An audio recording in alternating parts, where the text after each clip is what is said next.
When April came, Harley met her at the gate. He'd never met her before, but he somehow knew what she was capable of offering him.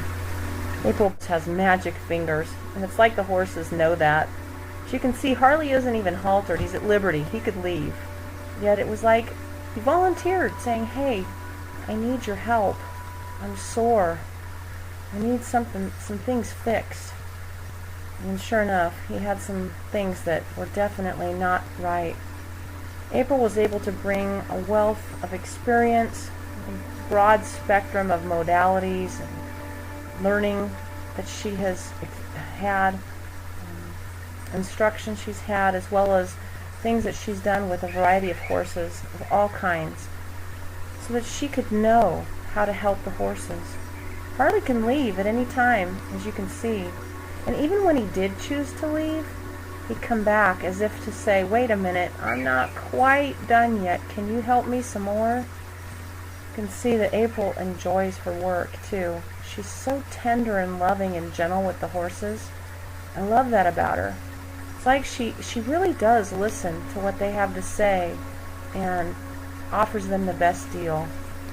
She also shows the horse owner, me, how we can help the horse stay feeling good once she has them feeling good, by helping them lift through the withers, all down the spine, all the way to the back end. Some simple things that she teaches us to do so that she doesn't have to come out as often, that maybe the horse owner can help the horse stay feeling good. And she says her goal is to work her way out of a job so that she doesn't have to come back. If the horse owner knows how to help his or her own horse, and she feels that she's been successful.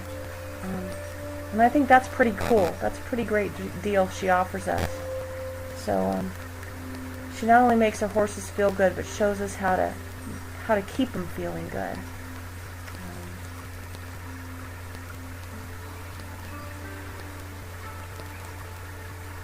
This is Doc. He came to me not yet 5, but with 30-year-old hocks. And I appreciate that April treated him as an individual. She treated all the horses as special and unique. She doesn't stereotype them. She doesn't say, well, he's big, so he's dull, or that's an Arab, so he's flighty. She was able to check Doc. You'll see here, she's checking him for what hurts. And his expression indicates that, yeah, there are some really painful points. And yet somehow he knew she was going to help him. He could have left. As you can see, he's not restrained. But he knew she was going to help him. And boy, did she. She knew exactly what he would need to help all of the aches and pains in his body. I believe all of them subside. The changes that happened in his body before she worked on him to the time she was through were significant. And again, you can see he can leave anytime he wants. He's not really restrained, but he doesn't.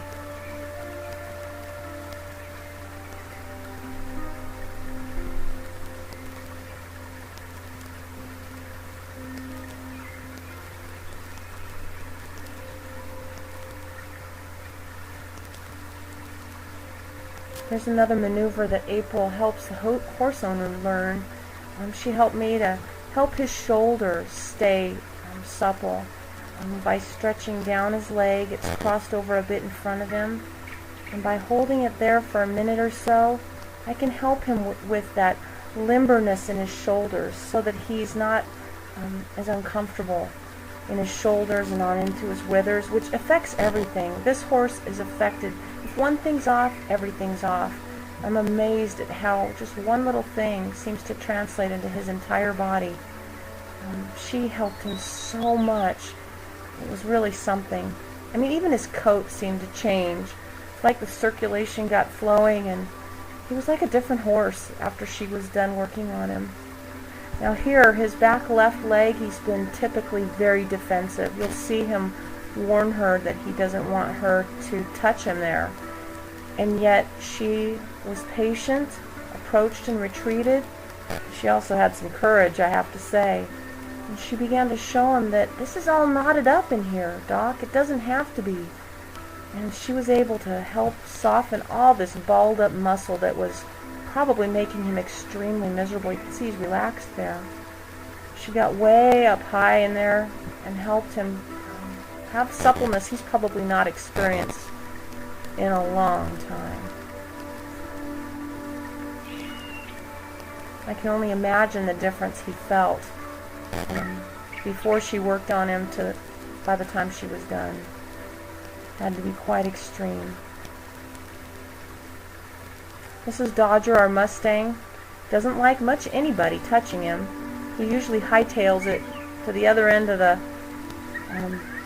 pasture when he sees somebody coming. But here he watched and he waited until it was his turn. And he just rested in her touch. He even fell asleep while she was working on him. He was probably abused before he came to us, and yet he trusted April. And he could tell she was offering him something that he needed. And again, she treated him like an individual. She didn't expect him to explode just because of his history. She treated him like, I have a gift to offer you. And he acted like, you have a gift to offer me. And boy, did she. As you can see, he's not restrained either. He didn't want to go anywhere. And I've never seen that before with this horse. She listened to him, and he benefited. We all did by having April here. Thanks, April.